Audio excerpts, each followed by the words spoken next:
दो भरा सन ते दोवें वक्खरे हो गए ते दोवां दे विच प्यार बड़ा सी। दो दो पैलियां दोवां दी जमीन सी। कोई बीघा बीघा पट्ठे बीज ले, 1.5 किला कणक बीज ली दोवां ने। काने दाने कढ़ ले ते ओह ना चुक्कण वाले ना लभे। उन्हां दौरां च ना घमियार चुक के ते कणक चौरियां दी घर सुट्टदे हुंदे सन जिमीदारां दी। सारे उन्हां छट्टां छुट्टां खोतियां दे बनाईयां हुंदियां सन। हुण ते ओह खैर रवाज ही नहीं रहे। ਉਹ ਨਾ ਵੱਡਾ ਭਰਾ ਜਿਹੜਾ ਨਾ ਨਿੱਕੇ ਨੇ ਉਹਨੂੰ ਆਖਿਆ ਮੈਂ ਸੌਂ ਜਾਣਾ ਬੋਲ ਤੇ ਤੁਸੀਂ ਚਲੇ ਜਾਓ ਘਰ ਰੋਟੀ ਛੋਟੀ ਖਾਓ ਤੇ ਘਰ ਹੀ ਸੌਂ ਜਿਓ, ਮੈਂ ਹਾਂ ਵਰਾ ਡੇਰੇ।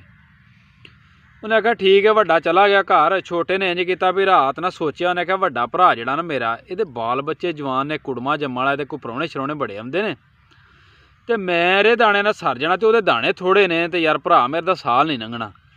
ਉਹਨੇ ਝੋਲੀਆਂ ਭਰ ਭਰਨਾ ਤੇ ਰਾਤ ਭਰਾ ਦੇ ਬੋਲ ਤੇ ਦਾਣੇ ਸੁੱਟ ਦਿੱਤੇ ਵੀ ਮੇਰੇ ਭਰਾ ਦੇ ਦਾਣੇ ਪੂਰੇ ਆ ਜਾਣ ਸਾਲ।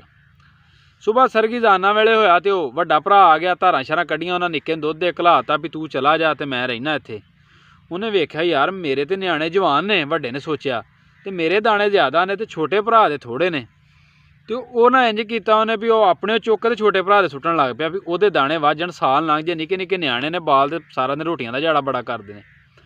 ਕਿਉਂਕਿ ਦੋਵਾਂ ਦੀ ਨੀਅਤ ਇੱਕ ਦੂਸਰੇ ਦੇ ਭਲੇ ਦੀ ਸੀ, ਬੇਈਮਾਨੀ ਦੀ ਨਹੀਂ ਸੀ।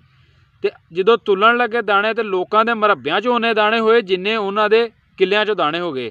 ਤੇ ਅੱਜ ਤੇ ਭਾਈ ਦੌਰ ਆ ਗਿਆ ਵੀ ਯਕੀਨ ਕਰ ਜਾਣੇ ਸਕੇ ਭਰਾ ਨੂੰ ਜਦੋਂ ਨਾ ਬਾਲਟੀ ਪਿਆ ਚੱਲਾਂ ਤੇ ਆ ਮੇਰੀ ਵੀ ਮਾਈ ਦੀ ਧਾਰ ਕੱਢੀ ਲਿਆਈ।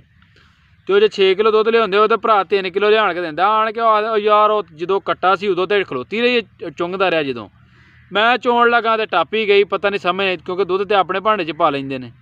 ਅੱਜ ਤਕਰੀਬਨ ਸਾਡੇ ਵਿੱਚ ਇਸ ਤਰ੍ਹਾਂ ਦੇ ਬੰਦੇ ਜ਼ਿਆਦਾ ਨੇ, ਸਾਰੇ ਐਵੇਂ ਦੇ ਨਹੀਂ।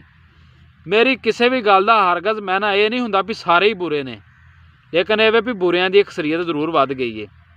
ਤੇ ਹਮੇਸ਼ਾ ਨਾ ਕਿਸੇ ਦਾ ਭਲਾ ਕਰਿਆ ਕਰੋ, ਅੱਲਾਹ ਪਾਕ ਤੁਹਾਡਾ ਵੀ ਭਲਾ ਕਰੇਗਾ। ਮੇਰੀ ਗੱਲ ਦੇ ਵਿੱਚ ਨਾ ਕਿਸੇ ਨੂੰ ਤਨਕੀਦ ਕਰਨਾ ਹੁੰਦਾ, ਨਾ ਕਿਸੇ ਦੀ ਕੋਈ ਬੁਰਾ, ਮੈਂ ਅੱਛਾ ਸਲਾਹ ਕਰਨਾ ਵਾ। ਕਿਉਂਕਿ ਸਿਆਣਿਆਂ ਕੋਲੋਂ ਐਵੇਂ ਦੀਆਂ ਸਿਆਣੀਆਂ ਗੱਲਾਂ ਸੁਣੀਆਂ। ਸਾਡੇ ਬਜ਼ੁਰਗ ਜਿਹੜੇ ਹੁੰਦੇ ਸਨ ਉਹ ਗੱਲ ਸਮਝਾਉਂਦੇ ਸਨ ਨਾ, ਜਦੋਂ ਵੀ ਕੋਈ ਨਾ ਕੋਈ ਵਿੱਚ ਮਿਸਾਲ ਲਾਉਂਦੇ ਹਨ ਪੰਜਾਬੀ ਦੀ, ਫਿਰ ਉਹਦੇ ਥਰੂ ਸਮਝਾਉਂਦੇ ਸਨ। ਆ ਛੋਟੇ ਹੁੰਦੇ ਅਸੀਂ ਗੱਲਾਂ ਸੁਣਦੇ ਹੁੰਦੇ ਹਾਂ, ਬੁੱਢੀ ਕੰਜਰੀ ਤੇ ਤੇਲ ਦਾ ਜਾੜਾ, ਆਦਤ ਪਈ ਕੁੜੀ ਨੂੰ ਤੇ ਜਾਵੇ ਨਾ ਉੜੀ ਨੂੰ। ਉਹ ਜਿਵੇਂ ਇੱਕ ਬੱਚਾ ਸੀ ਛੋਟਾ ਜਿਹਾ ਤੇ ਉਹ ਸਕੂਲ ਤੋਂ ਪੈਨ ਚੋਰੀ ਚੁੱਕ ਲਿਆਉਣਾ, ਕੋਈ ਨਾ ਕੋਈ ਚੀਜ਼ ਚੁੱਕ ਲਿਆਉਣੀ ਉਹਨੇ, ਘਰ ਆਉਣਾ ਮਾਂ ਪਿਓ ਨੂੰ ਦੇਣੀ, ਉਹਨਾਂ ਖੁਸ਼ ਹੋਣਾ। ਹੀਰ ਇੱਕ ਦਿਨ 100 ਦਿਨ ਚੋਰ ਦਾ, ਇੱਕ ਦਿਨ ਸਾਧ ਦਾ, ਐਵੇਂ ਹੁਣ ਅਸੀਂ ਸੁਣਦੇ ਹੁੰਦੇ ਸੀ ਕਹਾਵਤ। ਹੁਣ ਪਤਾ ਲੱਗਦਾ ਵੀ ਜਿੰਨੀ ਵਾਰੀ ਮਰਜ਼ੀ ਚੋਰੀ ਕਰ ਲਓ, ਪਹਿਲੋਂ ਨਹੀਂ ਬੰਦਾ ਫੜਿਆ ਜਾਂਦਾ, ਅਖੀਰ ਐਂਡ 'ਤੇ ਜਾਂਦਾ ਫੜਿਆ ਜਾਂਦਾ। ਉਹ ਜਦੋਂ ਵੱਡਾ ਹੋ ਗਿਆ ਨਾ, ਪੈਨ ਚੋਰ ਜਿਹੜਾ ਸੀ ਤੇ ਉਹ ਜੇਲ੍ਹ 'ਚ ਢੱਕਿਆ ਗਿਆ। ਮਾਂ ਪਿਓ ਮਿਲਣ ਗਿਆ, ਪੁੱਤਰ ਹੁਣ ਤੂੰ ਕੀ ਚਾਹੁੰਦਾ? ਉਹਨੇ ਆਖਿਆ ਮੈਂ ਇਹ ਚਾਹੁੰਦਾ ਵੀ ਜਿੱਦਣ ਮੈਂ ਪਹਿਲਾਂ ਪੈਨ ਚੁੱਕ ਕੇ ਆਉਂਦਾ ਨਾ ਪਿਓ, ਉਦਣ ਤੋਂ ਮੇਰੇ 2 ਛਿੱਤਰ ਮਾਰੇ ਹੁੰਦੇ ਤੇ ਅੱਜ ਮੈਂ ਜੇਲ੍ਹ 'ਚ ਨਾ ਹੁੰਦਾ। ਹਕੀਕਤ 'ਚ ਮਾਂ ਪਿਓ ਹੀ ਬੱਚਿਆਂ ਦੀ ਤਰਬੀਅਤ ਕਰਦਾ। ਮੈਂ ਅੱਗੇ ਵੀ ਦੱਸਣਾ, ਤਲੀਮ ਤੁਹਾਨੂੰ ਜਿਹੜੀ ਨਾ ਅਕਲ ਸ਼ੌਰ ਹਰ ਚੀਜ਼ ਦੇ ਦਿੰਦੀ ਹੈ, ਲੇਕਿਨ ਬੋਲਣਾ ਤੁਹਾਡੇ ਮਾਂ ਪਿਓ ਹੀ ਸਿਖਾਉਂਦੇ ਨੇ ਵੀ ਕਿੱਥੇ ਤੂੰ ਕੀ ਬੋਲਣਾ ਪੁੱਤਰ, ਚੰਗਾ ਬੋਲਣਾ ਹੀ ਕਿ ਮਾੜਾ ਬੋਲਣਾ ਹੀ। ਤੇ ਮੇਰੀ ਗੱਲ ਚੰਗੀ ਲੱਗੇ ਤੇ ਸ਼ੇਅਰ ਜ਼ਰੂਰ ਕਰਿਓ ਇਹਨੂੰ।